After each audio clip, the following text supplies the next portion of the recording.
AP politics లో ఇప్పుడు చర్చ కాస్త గట్టిగానే జరుగుతుంది. అదేంటంటే కేంద్ర మంత్రివర్గ విస్తరణ. ఒకవేళ జరిగితే ఏపీకి అవకాశం ఉందా, ఉంటే ఎవరికి, ఏ పార్టీకి దక్కుతుంది అన్నదే టాపిక్. త్వరలో కేంద్ర మంత్రివర్గ విస్తరణ జరిగే అవకాశం ఉందని ఊహాగానాలు జోరందుకున్నాయి. పార్లమెంట్ సమావేశాలు ముగిసిన వెంటనే దానిపై కసరత్తు జరగనుందన్నది లేటెస్ట్ టాక్. దీంతో ఏపీ నుంచి మరొకరికి కేంద్ర మంత్రిగా అవకాశం ఇస్తారని చర్చించుకుంటున్నారు.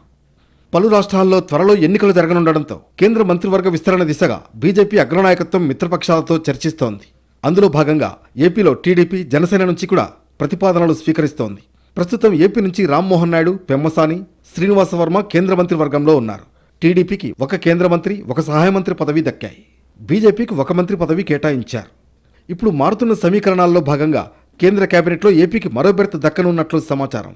ఇందులో సామాజిక సమీకరణాలు కీలకం కానున్నాయి. అయితే ఈసారి జనసేనకు ఇవ్వాలని పవన్ కోరుతున్నట్లు తెలుస్తోంది. జనసేన నుంచి 2 ఎంపీలు ఉన్నారు. అయితే నాగబాబుకు ఛాన్స్ ఇవ్వాలన్నది పవన్ ఆలోచన అని చర్చ నడుస్తోంది. ఒకవేళ జనసేన వద్దనుకుంటే ప్రాంతీయ సామాజిక సమీకరణాల్లో భాగంగా చంద్రబాబు రాయలసీమ నుంచి బీసీ లేదా ఎస్సీ వర్గానికి అవకాశం ఇవ్వనున్నట్లు ప్రచారం సాగుతోంది. ఒకవేళ బీజేపీ తమ పార్టీకి ఇవ్వాలనుకుంటే ఎంపీ పురంధేశ్వర్కి ఛాన్స్ రావచ్చన్నది టాక్. మొత్తానికి ఎవరికి, ఏ పార్టీకి ఛాన్స్ అన్నది త్వరలోనే తెలుస్తుంది.